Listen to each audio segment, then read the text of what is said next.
Gergaji. Pesawat sederhana, Pak. Iya, Pak. Jenis apa gergaji? Suaranya.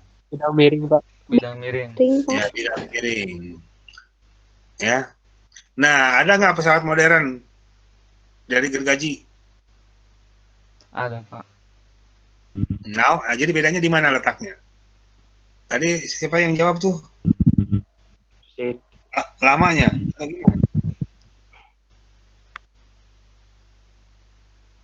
Nah, ini bukan lamanya, tapi yang utama itu ada pendukung lain, misalnya pakai listrik, ya tenaga lain. Kalau pesawat sederhana kan pakai tangan biasa.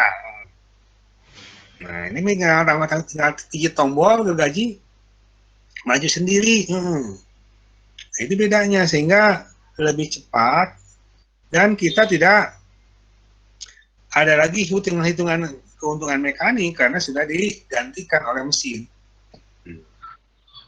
Ya, nih. Nah, ini. Nah, pesawat sederhana ini sangat dekat dalam kehidupan kita. Ya, diperlukan orang.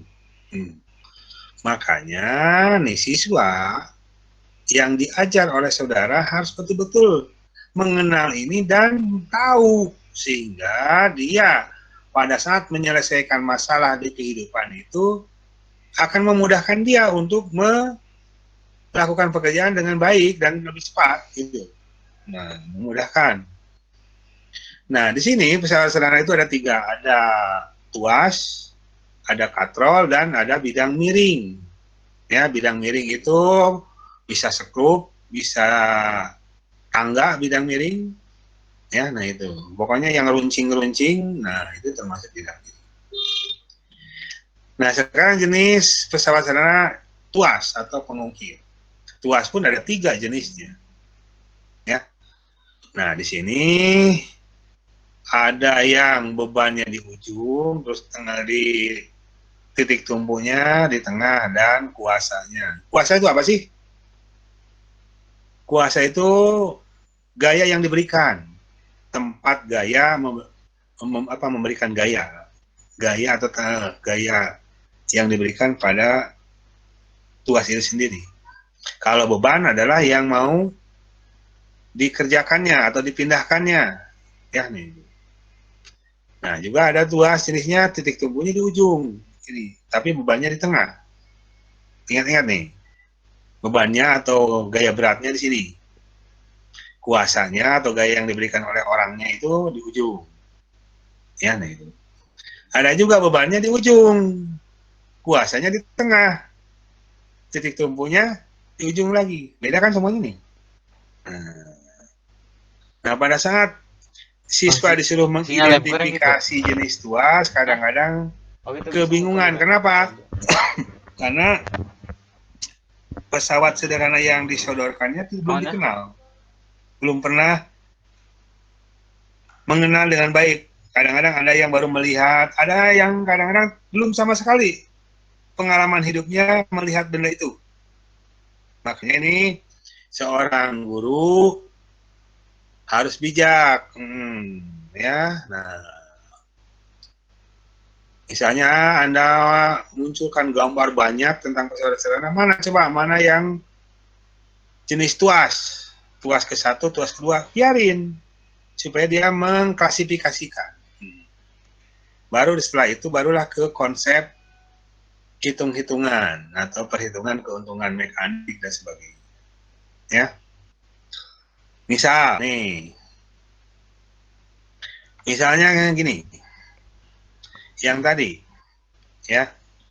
Bahwa ini kalau ini beban berarti punya gaya berat. Jarak beban ke titik tumpu disebut lengan beban. Dari titik tumpu ke kuasa berarti lengan kuasa, dan kuasa itu adalah diberikan gaya sebesar F. Jadi makanya kalau Anda mau mencungkil benda dengan tuas, yang misalnya batu atau apa, ya, lemari mau digeserkan di congkel misalnya dengan tongkat.